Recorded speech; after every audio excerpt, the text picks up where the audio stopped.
Hello, you are listening to Secret Art of Spacetime, a podcast about ideas, culture, and politics from an esoteric lens. My name is Andy, and I'll be your host. To receive extended episodes and support the show in the process, click the link in the show notes to subscribe. Enjoy the episode. There's this concept within chaos theory called the edge of chaos, which points to the way that complex systems, meaning systems that have many variables that can't be understood in a linear way, right? So complex systems include the weather, populations of animals, the brain, societal organization, right? So chaos theory is the mathematics of complex phenomena. And when such systems are close to behaving chaotically, that is when there's the opportunity for creativity, for adaptation, innovation. So creativity exists on the edge of chaos.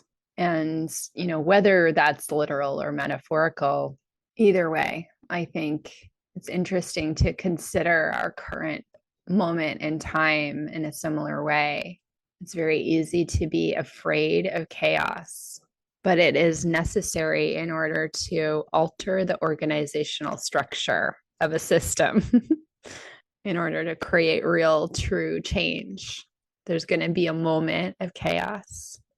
And because we're talking about such massive change on such big time scales, a moment is going to feel a little bit longer than perhaps we normally think of a moment being when we're in the midst of it. Those aspects of us that are perhaps in fear or want control, right? Want to be able to predict what's going to happen, want that kind of safety, the safety that comes with order. Those parts of us can resist these moments, can resist the entry into a moment of chaos or unknowing or uncertainty. We often associate chaos with violence, but for clarity, I'm not talking about violence here. And I actually think that often violence arises out of our fear of chaos. So that's, I think, a bigger discussion that I may come back to, talking about violence and peace. I think there is a place for order, but ideally in conversation with also what is emerging spontaneously and naturally. There's an imbalance when order is only and always imposed from the top. In its study of complex systems in nature, chaos theory shows us that structure evolves organically. This is what is meant by emergent organization, emergent structures from the ground up. Out of chaos, a new order will naturally emerge, not through top-down control, but through organic adaptation. And so I know this is a very scientific way to look at what we're going through, but I think it can be a useful reminder that nature itself finds organization, finds structure, because the human mind sometimes assumes that structure has to be imposed. We have to get control of the situation. We have to impose an order. That kind of top-down control and order is connected with yang or masculine energy, creativity, emergence, organic order, adaptation, and chaos are connected with yin, feminine energy. And I know that some people resist using gender here. I actually think it's important, not only because I think there's a metaphysics to gender, that the cosmos is structured through the interplay of masculinity and femininity, but because I actually think it's inherently queer. So I think in wanting to resist heteronormativity, sometimes people avoid using the language of gender. But how are we supposed to talk about queerness without talking about gender?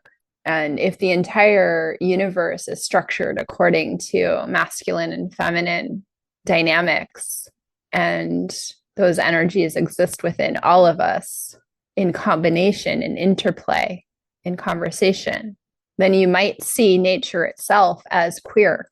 And heteronormativity is sort of this imposed, enforced binary. But there's no masculine without feminine. There's no feminine without masculine. They're in constant interplay and conversation. And it's a dynamic. We are all both and many. The different ways these energies can be combined, many, many, many different gender expressions result. And of course, some people are going to naturally express one energy more than the other. And some people will naturally express some combination. But I bring this all up because I want to also discuss this idea of the rise of the feminine. Again, one of these ideas that, can often be expressed in superficial or unconsidered ways. And this isn't to criticize, people operating in the new age. I think it's actually more about our culture and media and the way that it selects for a lack of nuance, a lack of subtlety. And so often the voices that are most prominent are those that are a little unconsidered. It's not always that way, right? But it tends to be that way. But again, let's not throw out the baby with the bathwater. So some people, see the way some people talk about these ideas and they don't resonate. And so they throw out this whole way of thinking. It used to be that feminism meant women are like men and can do what men do. And while we shouldn't place barriers or restrictions on what women are allowed to or able to do, I believe there's actually a sort of misogyny embedded in that version of feminism because it denies the value of feminine qualities. And in talking about feminine qualities, I'm not talking about women. We all have feminine and masculine energies and qualities within us. All of us do. Although perhaps on average, women are more likely to express more feminine qualities and men are more likely to express more masculine ones. But let's take emotional intelligence as a feminine quality. And we can see how this has been devalued in our society. And so a certain version of feminism, maybe a second wave feminism, instead of reevaluating our societal values, there was an attempt to force almost women into a more masculine way, a more masculine mode of being, so that they would receive more value and recognition, right? But a different way of going about finding balance, a different kind of feminism that goes deeper and doesn't accidentally recreate misogyny, would be to alter those values in the first place so that we value both masculine ways and energies and qualities as well as the feminine. So that, for example, careers that express more inherently feminine qualities are compensated equally as more masculine careers. And I am not saying that men must, do masculine jobs and women feminine jobs, right? I'm going to just keep saying that because this is a very common misconception or misunderstanding when we have these conversations. So I really do believe that in these times, there is a rising of the feminine, of the honoring of nurturance, care, creativity, sensitivity, embodiment, pleasure, and a certain kind of fierceness. Because I think that along with the rising of these energies comes a necessary acknowledgement of the way this has been suppressed and denied and stomped on, disregarded, disrespected, not just these energies, but people who have embodied them. The degradation of the feminine and the injustice and the pain, the trauma, the anger, the hurt that has to surface. It's really tragic to see the way so often when these ideas and energies surface in a more collective way, let's take Me Too as an example, it becomes so easily corrupted, hijacked, captured, and then misused.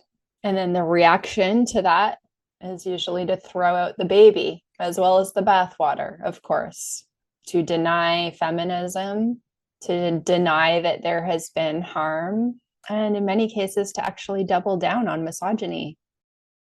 I bring this up because in this time of chaos, it is so easy to fall into this very rutted pattern of doubling down on control, order, predictability, force, which I think we could see on an energetic level as actually being tied to misogyny, or to put it a different way, tied to the suppression of yin. It keeps these energies in conflict rather than collaboration. And chaos is seen as mythic and as a goddess in many different traditions, but we can focus in on the ancient Greeks and the history of Western esotericism, in which chaos was understood as a force to be respected. And it's not to say that it was seen as good or uncomplicated, but that it was taken to be like this primordial state from which all else emerges and honored as such. And I think when we now see it as something stripped of any mythic potency, as something only to be feared and avoided, we risk a rigidity and a sort of energetic misogyny, or like an internal suppression of aspects of the feminine which know how to work with creativity, with nature, with complexity, with uncertainty. So, what are some other ways that we could meet a period of chaos? I think it can be very helpful to consider uncertainty and to work with leaning into it, accepting it, sitting with it, rather than fighting, resisting, seeking control. So I've been thinking a lot about Pema Chodron, the Canadian Buddhist nun. She wrote a book called Comfortable with Uncertainty. And I just love that phrase and the idea of a practice that helps us to sit with uncertainty. Maybe we don't need to know all the answers. Maybe we don't need to have it all figured out. Maybe we don't need to know what the future holds. Maybe we can practice presence with what is, brings our spiritual capacities to bear I think there are many different spiritual resources that we might draw on in times of uncertainty. And prayer is perhaps another one. I've been finding myself offering this tiny prayer that comes from Sophie Strand. Make me good soil. Make me good soil. Right? The recognition that none of us are perfect, that we're all kind of compost heaps of past experience, of different cultures, of history, of trauma, of pain, of receiving harm and also causing harm. But just like gardens grow out of compost, out of literal shit, may something beautiful emerge from this compost heap that we are from our own shit. Make me good soil. May I be a part of creating beautiful change. May my energy and thought and actions contribute to creating a more beautiful future. I also sometimes think about Wittgenstein in this regard. He came to accept that certainty isn't knowledge in the sense that the ground we stand on, philosophically speaking, what we are certain of, it's not something we have evidence for or reasons for or give proofs of, because all of our knowledge, all of our reasons depend on those certainties. We don't question our own name. We don't question that we're on planet Earth. To question those things would be to call into question everything, even our mode of questioning. And so these are my own words. It's almost like at the end of the day, certain aspects of our life are actually kind of a matter of faith. There's an end to logic and to reason.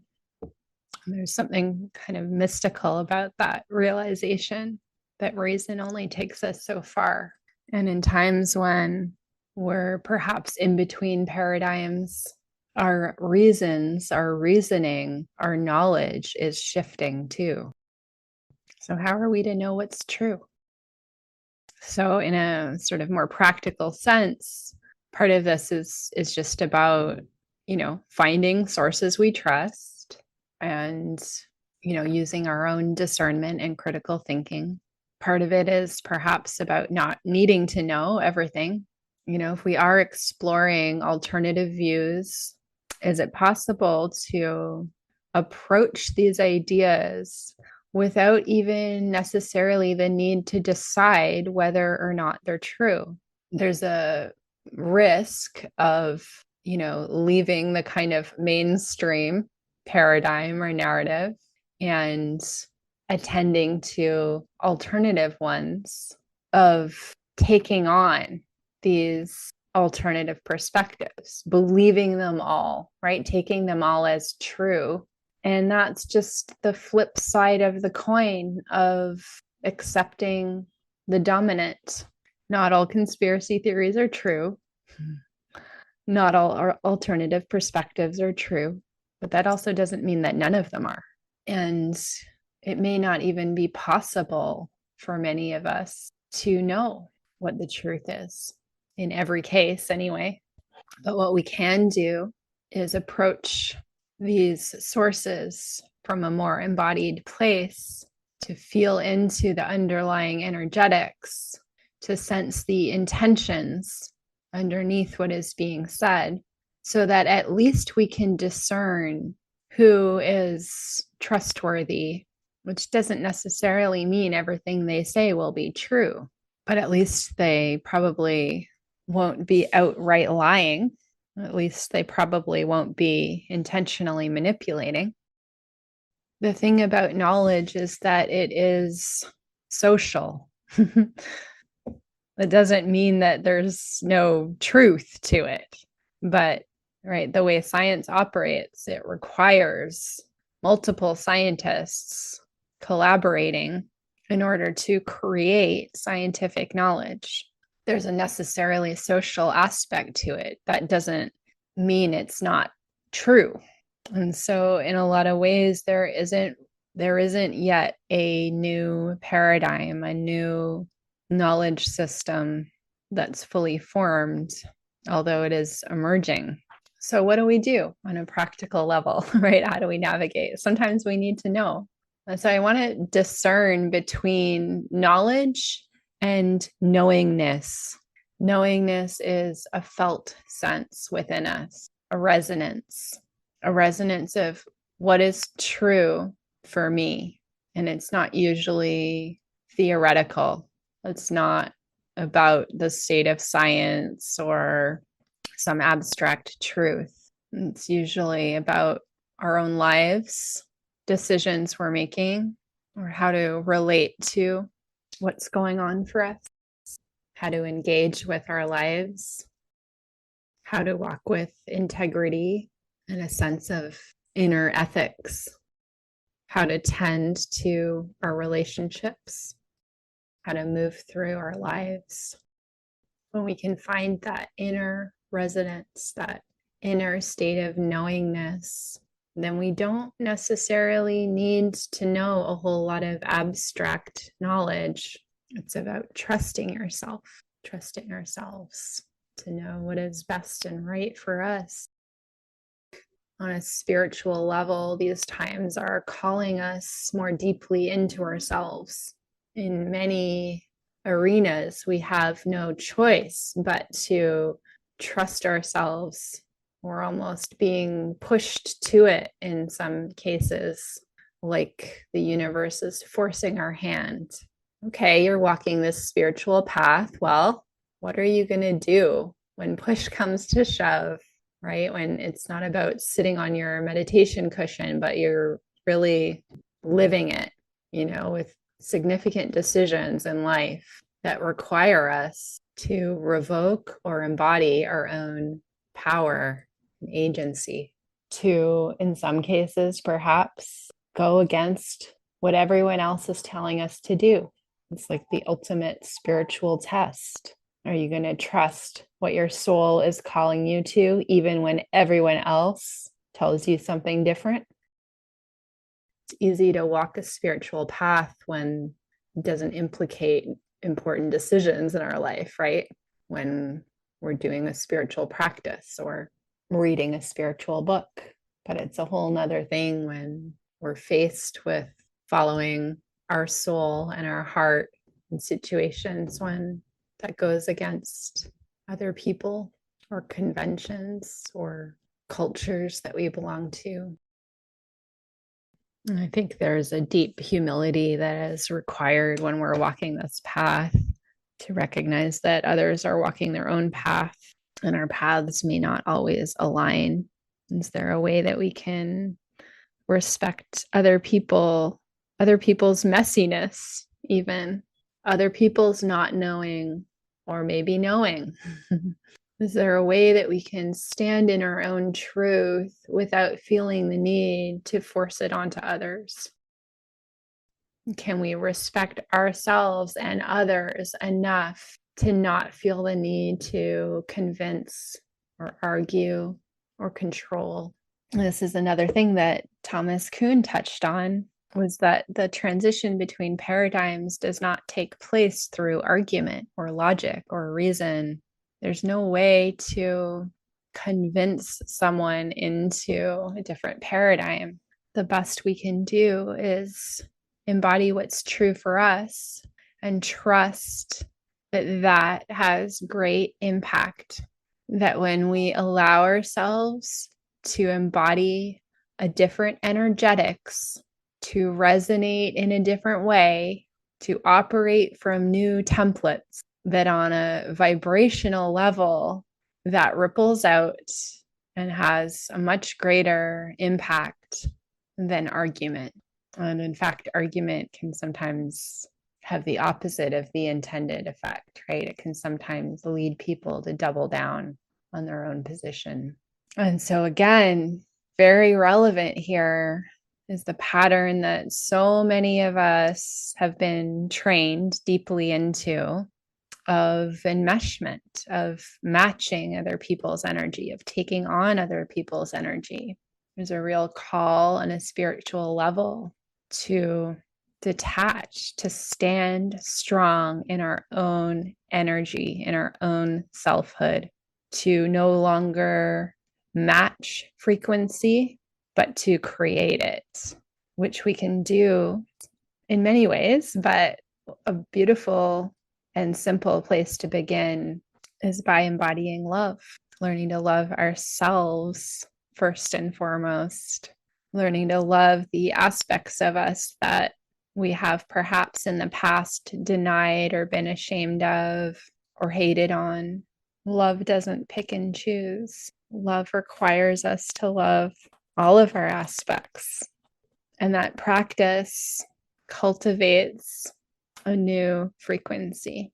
And this isn't about high vibes only, because that can sometimes tend to denial and repression and suppression of what we deem to be quote unquote low vibe, right? Like, for example, anger. Repressing anger doesn't make it go away. It's denying a wound. It is moving through feelings without resistance, loving ourselves through that process that is healing, that cultivates a new energetics that might even be seen in a more complex and thoughtful way as high vibe. So we could redefine high vibration as including more difficult emotional states, which is not to say to get stuck in those. So we're developing our emotional intelligence, which is about acknowledging and moving through feeling states, responding to them, rather than repressing them or getting stuck in them. So knowingness isn't about knowledge or theory. It's not abstract. It's an embodied state of being. It's trusting oneself, trusting resonance, trusting that when we resonate with something, there is truth in it for us. Trusting that if we connect to our own self, we will know what to do, how to respond, not in a theoretical way, in an embodied and practical way. So one of my favorite spiritual teachers, although he doesn't call himself a teacher, is Paul Selig. And he channels what he calls his guides to bring through very subtle teachings that aren't necessarily easy, but are profound. And I'm bringing this up now because they offer certain affirmations or better invocations, and it wouldn't be appropriate for me to offer them in full, but it feels right to offer just the very beginnings of one of them, which is, I know who I am. And when we make that statement, we are aligning with the part of ourself that does know. There's probably a lot of us that doesn't know, right? I don't know who I am. What does that even mean? Says the ego. But the soul knows, the self with a capital S knows who we really are, knows. I know who I am. Making that claim aligns us with who we really are. And it's not an insistence, right? It's not, I know who I am. It's, I know who I am. It's a way to embody knowingness, alignment with the true self. So I encourage you, if it resonates, to try it, to try this beginning of an invocation, to trust yourself. And this kind of trust in ourselves also includes trust in periods of confusion or not knowing. Sometimes we're not sure what decision to make. Sometimes that's just because it's not yet the right time to make the decision. We maybe don't have all the information yet. Maybe it's just not yet the right time. So trust in ourselves also includes trusting in the process, trusting what we're moving through. And when we do know what decision to make, we'll know. And none of this is to say that it can't be helpful or important to seek advice or guidance or information or outside sources of knowledge. That can all be useful and even necessary. But to trust ourselves to integrate, synthesize, discern, to not give over authority to someone else, but to take all that information in and come back to our own self, our own energy, our own knowingness. Gonna leave it there for today. Sending you my love. Until next time, goodbye.